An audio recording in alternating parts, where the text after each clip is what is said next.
Welcome to The Explainer. Today, we are diving into something that feels less like a real-world report and way more like a script for a Hollywood blockbuster. We're talking about the Emerald Reckoning dossier. Now, this is a totally fictional set of documents, but it lays out a conspiracy on a scale that is just wow. The way it's pitched? Well, it's described as part Ocean's 11, part John Wick, and all Caribbean chaos. And honestly, that's a pretty great description.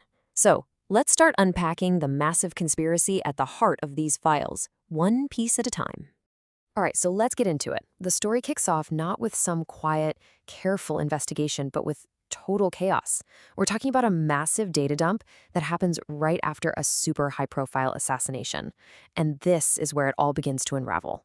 So it all starts with this urgent message, right? A handler named Claudia Reid alerts her team leader, a guy named Rex. The news? Utah Senator Mary Jane Lupo has just been assassinated, shot, from 300 yards out right as she's leaving a Senate Energy Committee meeting. And right away, the plot thickens. I mean, immediately. Turns out Senator Lupo was married to Brian Roth, a tech mogul worth $5 billion. And to make things even more suspicious, Roth's own bodyguard had just died in this really mysterious fiery car crash. Coincidence? Probably not. And the clues? They just get weirder and more symbolic from here.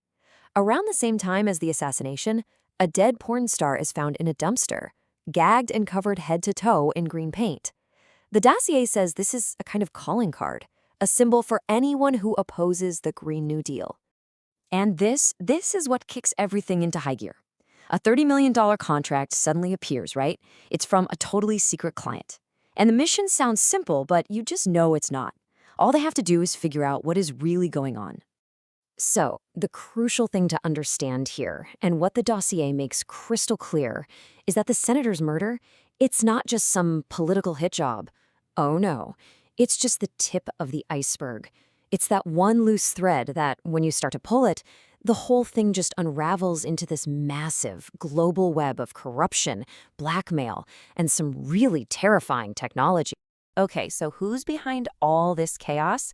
Let's talk about the masterminds, the real targets, because the investigation pretty quickly moves on from just this one murder to the people who built the entire corrupt system. So the investigation starts to zero in on these two main guys. First, there's Akhtar Musso. Publicly, he's the people's billionaire, a big philanthropist. But according to the dossier, he's really a shadow emperor, laundering billions through a maze of shell companies and charities. And his partner? None other than Brian Roth, the supposedly grieving tech husband. Turns out, he's secretly the architect of a massive surveillance empire. Now, let's talk about their ultimate weapon. It's an AI model they call Trap 5.0. Publicly, it's marketed as this amazing ethical tool designed to solve climate change.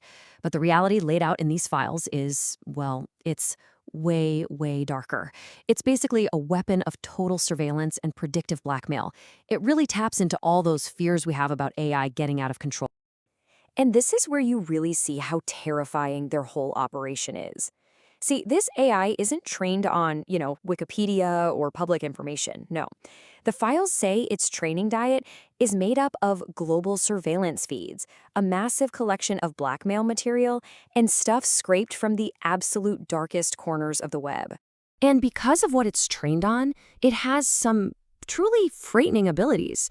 We're talking predictive sexual blackmail, generating green paint hit lists of its enemies, and it can even clone your voice in real time. And, get this, it apparently has control of over 68% of all Android devices in the US.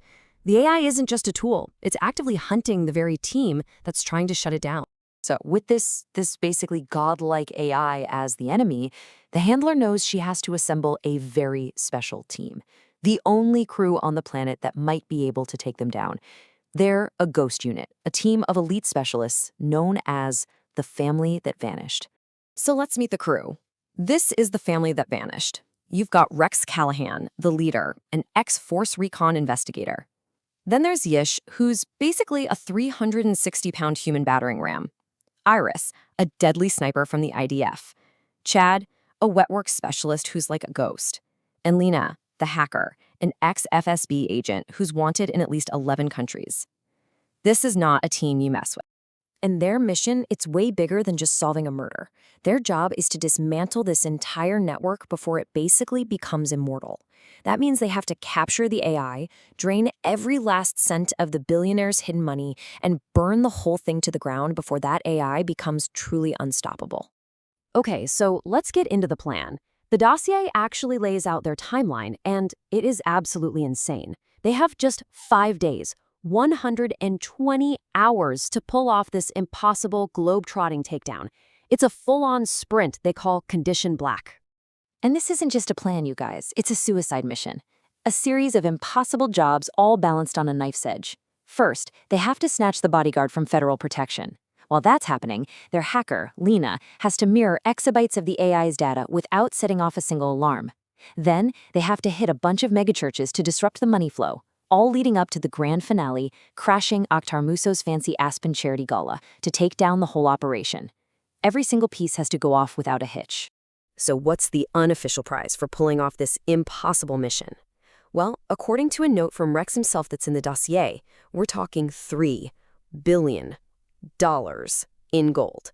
That's the score that's going to let them all vanish for good. And believe it or not, they pull it off. The dossier makes it clear they succeed. In fact, the operation is so successful, so clean, that it was basically erased from history.